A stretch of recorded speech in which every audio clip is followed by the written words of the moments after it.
Hey guys, Deb Acker here, back with another video. And in today's video, we're going to be talking about what to do when we don't feel prioritized in our relationships. For those of you guys who don't know me, I'm an intuitive life coach, and I work with mainly women to help them to heal their past, to heal their childhood patterns, many times around abandonment and the abandonment that can show up when we have physically or emotionally unavailable parents, whether that's through a parent working a lot or even deeper through the loss of a parent, through parents getting divorced, and or through addiction, right? And as I always do in all these videos, I first and foremost want to correlate, when we're not being prioritized in our modern day and our current day relationships, how that ties into abandonment, right? And the abandonment we may have experienced when we were kids and we weren't prioritized.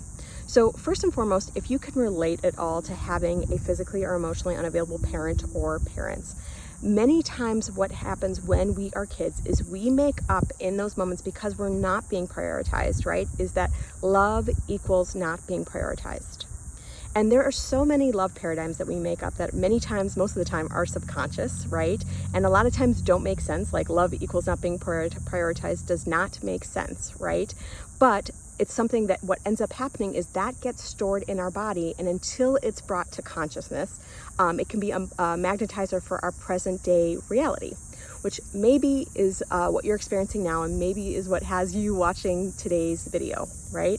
So it's important to notice, when we were kids in those environments, a lot of times what we did is we took drastic measures, right? We took drastic measures to get our parents' attention, right? So, for me, one of the things that I used to do is I would tell a lot of jokes, right? And that may or may not be a drastic measure, but, that can be one way that we're like, over here, I'm over here, can't you see me, right? And maybe we got attention from that, right? So we did it over and over and over again. Another way that can happen is through pain, right? Through sickness. So maybe, you created illness, or actually, you were sick, but, that was a way that you found that you got attention, right? That your parents actually paid attention to you, right?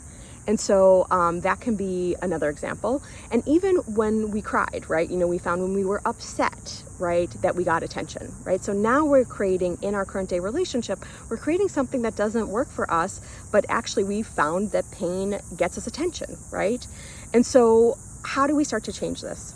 First and foremost, we have to honor the little boy or little girl that lives inside of each of us.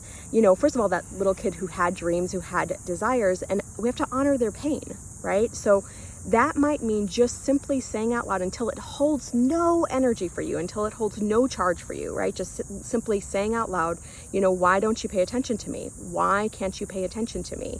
I want you to pay attention to me, right? And if you said that out loud over and over and over again, until it holds no charge, and it could be directed at, your current love partner or a relationship you're not feeling prioritized in, right? Or whether it's a parent relationship, or a friendship, right?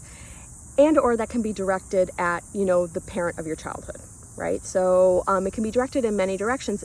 What's more important is the focus of starting to honor what it is that you're feeling and what it is that you're needing. So that's step number one.